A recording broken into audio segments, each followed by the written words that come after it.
Changwalu, line 2 kutoka Dar es Salaam. Wanaondoka Yanga. Clement Mzize anaingiza ndani kuchama. Clatous Chota Chama inamchukua dakika 4 tu kuendelea kuonesha ufalme wake, na anakwenda kupiga jaramba pembeni kwenye corner flag. Walimiminwa gongo 4. Leo ngoma ilianzia kule kwake Clement Mzize, akapangusa akapiga vi maridadi kweli kweli. Hakuwa na la kufanya Clatous Chota Chama. Mwamba Lusaka amefanya haya mambo kwa miaka mingi sana hapa Tanzania, ni aliamua tu kuweka kule juu kabisa. Mudi Kala angefanya nini? No chance kwake kufanya chochote kile zaidi ya kuokota ama kulokota mpira. Kwenye live score anaowafuatia Simba ndio alama 78, tofauti alama moja. Haya, Juk Abuya anacheza mlinda mlango. Mudi Kala bado hajaondoka.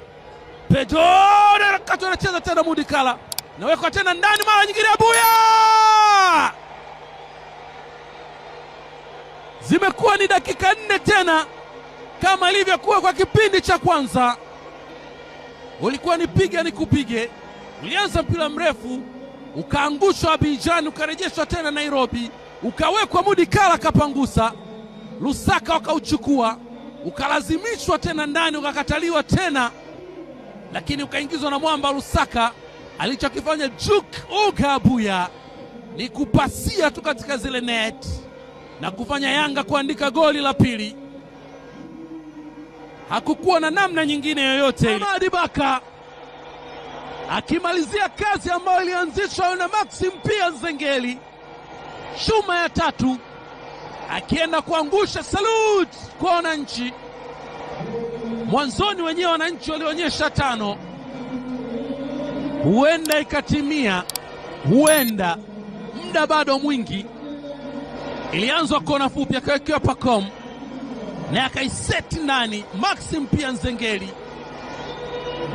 akaweka moja kule, mpira ambao ulikuwa kama unakwenda nje,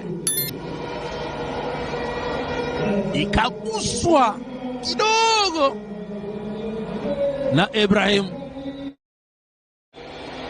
On goal, anakwenda kwa kasi kweli kweli kumpata Ustaz Hamis Changwalu.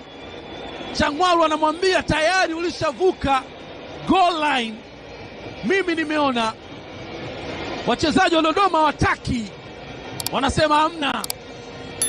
Ianza hapa kwa Farid Musa Malik, akaulazimisha mpira moja ndani kule, akaumenya wakati anauondoa. Naam, dhahiri bin shahidi ulishaingia ndani.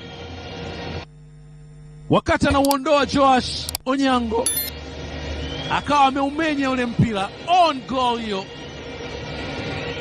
aliuchukua ndani na kurudi nao, akatua nje. Changwalu anamwambia kwamba niliona hivyo. Wanarudi kati kwa mara nyingine. Hamis Changwalu, mtoto wa Kariakoo huyo. Mwalimu wekwa tena na Ikanga Lombo anajifunga. Maxim Pia Nzengeli anaweka goli la 5.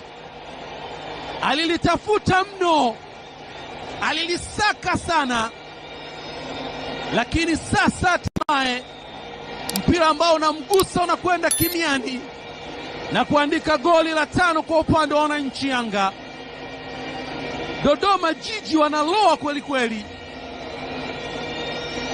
Ulianzia kwake Shomari, ukiangalia mpira kulikuwa kuna harufu ya offside, lakini ukamenywa kwanza, ukaua hiyo, akaucheza Mudi Kala. Bado eneo ambalo alikuwa Maxim Pia Nzengeli ilikuwa ni eneo la offside, lakini mwamuzi msaidizi nambari 2